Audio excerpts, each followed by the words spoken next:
Hi the internets, I'm Dave Gaskin. Welcome to Draw and Chat number 6. It's been a couple of months since the last Draw and Chat due to us moving house. That's all happened successfully. We've been for just over a month now. Settling in well. The office has only been set up for the last week, so I've been waiting until we were all set up before I recorded the next video. Today I'm going to be talking a bit about the app Sketchy, which I've been a bit infatuated with for the last couple of weeks.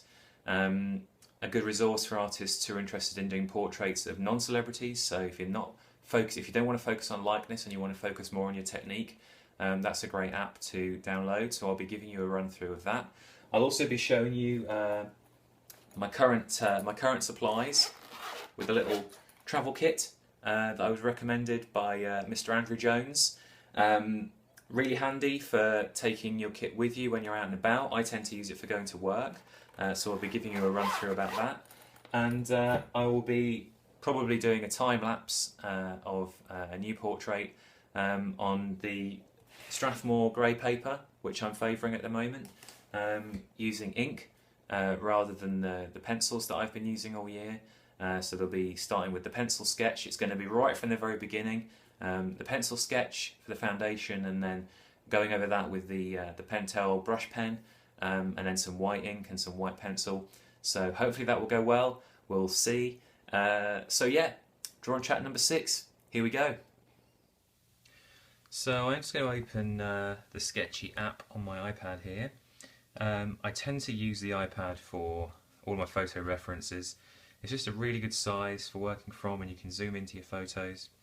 So if we just open up the app, you come to the feed, if you like, and this shows you the artists that you've chosen to follow, and any pieces that are picked as given the Sketchy pick means that they appear in your feed automatically, and that's a really good way of finding artists that you may not have found already.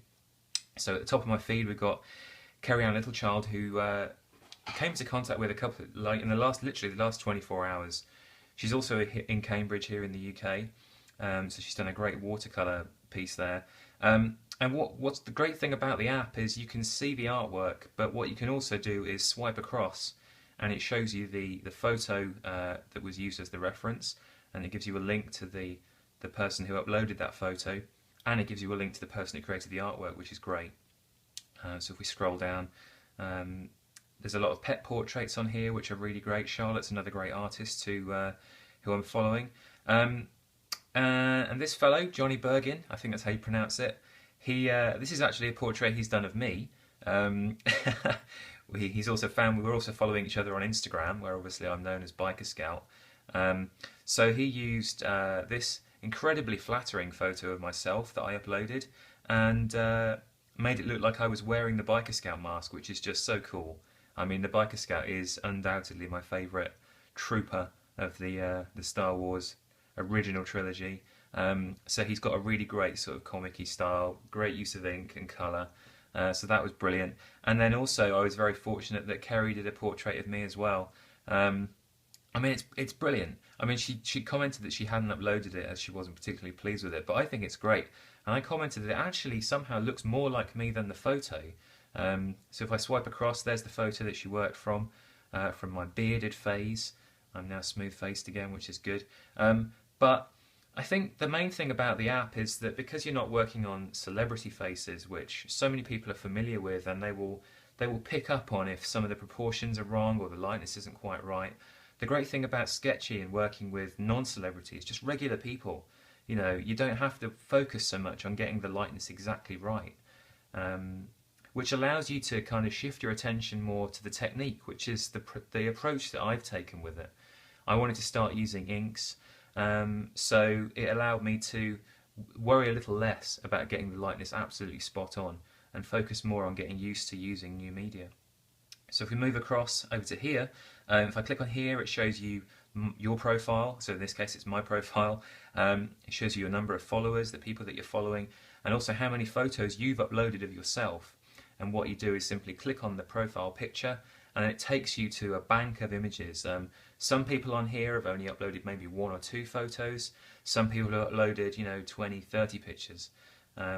So I try to choose photos that I think would be interesting to draw and that I would be interested in drawing, but there's so many varied artists working in so many different styles with so many different techniques and media that, you know, hopefully somebody will find them useful.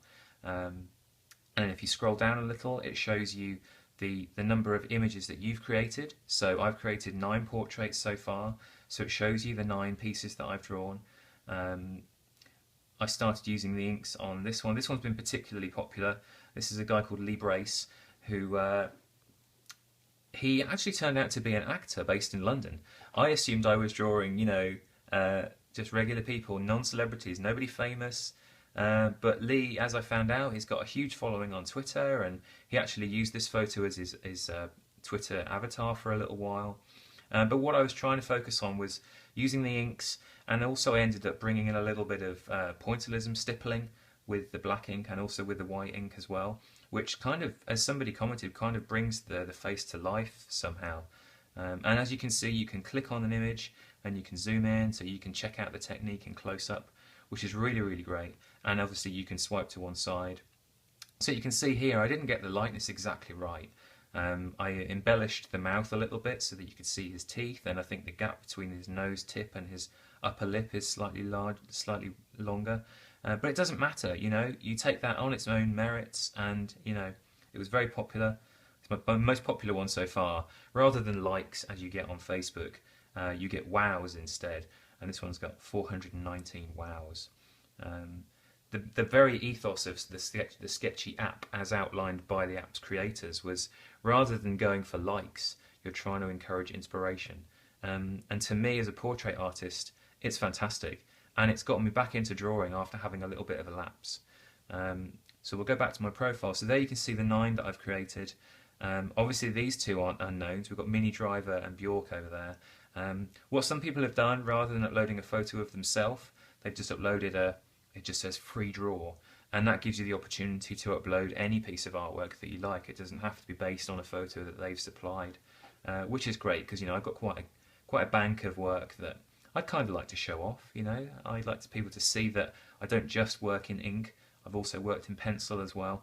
I'm hoping to do some pencil portraits, but for now I'm focusing more on these, which have almost become a little bit of a signature style. I've only been using the app for a couple of weeks, but I seem to have focused purely on the features of the faces rather than doing the whole outline. It's something that I'll do eventually, but the focusing on the features has been quite an interesting thing. Finding faces that have got some texture with the wrinkles on the around the eyes and the brows there. So it's great. So you find these photos by clicking on the lightning bolt there, and it shows you all of the photos that people have uploaded. You can search for users by their name or using hashtags, and you just scroll through, and when you find a photo that you think you might be interested in, so this one looks quite interesting. We've got hands in there. I like drawing hands and faces as a combination, so this one's quite interesting. So what I can do is I can add this to my queue. Just by pressing this button, add to queue. And if we go back to the menu with all of the photos that have been uploaded, you have the queue option at the top left, and simply by pressing queue, it brings you to the bank of all the images that you've added to your queue that you think you might like to draw at some point. Obviously there's quite a few. I'm hoping to get through as many as I can, we'll see. And obviously now it shows that as in there as being in the queue, which is brilliant. And then once you've drawn a piece, so we'll just go for this one for now. Once you've drawn a portrait based on the photo, you simply click Upload Portrait. You upload your scan or your photo of what you've drawn, and then that's where it pulls them in and combines them side by side, and it shows up in the news feed and also on your profile. And then you can also browse artwork that people have created as well. So you can see Kerry's watercolour has already appeared at the top there. It's a fairly new addition. There's a mixture of styles. You've got pencil artists, you've got watercolours, acrylics, oils. The one thing that's put me off slightly is the volume of filtered photos, and people trying to pass those filtered photos off as pieces of art. You can get apps that will just, you know, take seconds to filter a photo and make it look like a pencil drawing. Those of us who draw with pencils know full well that it's not really a pencil drawing. But there are people that will be convinced that it is real and someone spent hours drawing it, and that's fair enough, you know, each to their own. But I'm not going to be using filtered photos, and Yeah, so you can browse and see all sorts of things. A lot of photo manipulation, vector stuff. There's the BikerScout one that was done for me, which is great. So what I think I'll do is I'll pick one from my queue. Let's go with the actually let's go with this guy. What I've tried to do is find photos that have got interesting expressions or interesting lighting. This one in particular, obviously quite a strong expression. So all you need to do here is just press at the top there, and you can save the photo. And it's now saved that to my camera roll. So rather than having to stay in the app, I can just come back out, go into my photo roll, cut my camera roll and my photos, and there he is down at the bottom there. So I now have it stored on here. So if I'm out and about and I've taken my sketchbook, I often take it to work. Without having Wi-Fi, I can still get onto here and have the reference, and it means that you can zoom in nice and close. So we'll see how this one goes.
I thought I'd just talk a little bit about my my art supplies and my travel kit.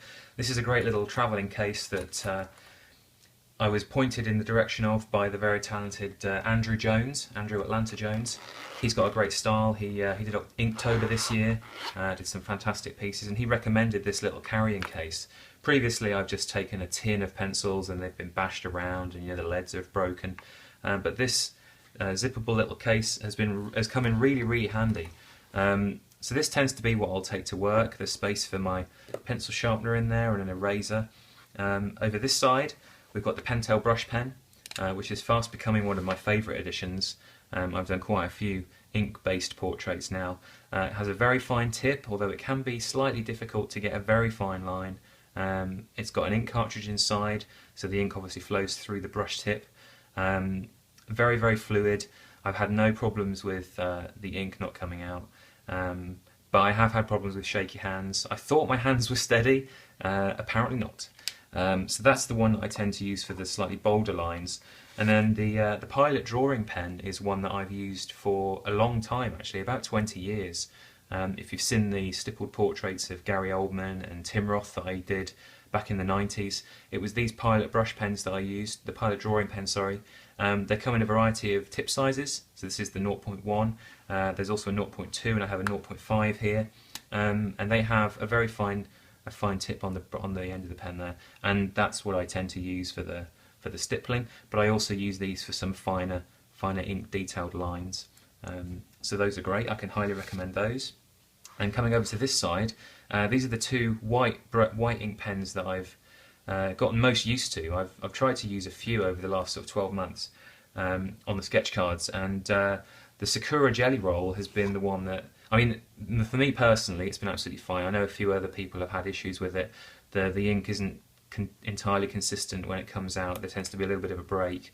Sometimes it can be a little bit scratchy feeling, but on the whole, it tends to be quite reliable. So I've found that one to be really good. And then this one, this is the Pentel Hybrid Gel DX. Sounds like a bit of a sporty pen. This one, there's no problem with ink flow that I've experienced anyway. It has a rollerball tip, very, very consistent, almost too much ink. But then the way that I tend to work is I will put some ink down, and before it's had a chance to dry, I'll often blend it with a white pencil. This is the Caran d'Ache Pablo white pencil, very, very good for working on grey and toned paper, and the same goes for this one. This is another Caran d'Ache. This is the Luminance range, again very, very good, and I just tend to chop and change between them. I don't really have a preference with those, it just they seem to come out better on the toned paper. And then I have my trusty Derwent sketching pencils. For the portraits on the grey Strathmore, which I've been using recently, I tend to start out with the HB, just to do the really fine, pale, light pencil. Not that I don't want it to show through, but once you get the ink on top, it tends to be hidden anyway. And then I also have a 3B and a 4B in there. My 6B, unfortunately, got thrown around too much in my bag and didn't survive. And what I also tend to do is I have one of these little pots. I think it had some hair wax in it originally, but it actually works really well as sort of a mobile pencil sharpening receptacle, if you like. So I don't have to keep getting up and going to the bin and in the office and sharpening my pencils there. Just sharpen it straight into here, twist the cap, and there you go, good to go. So that's my kit in a very nice little neat carrying case.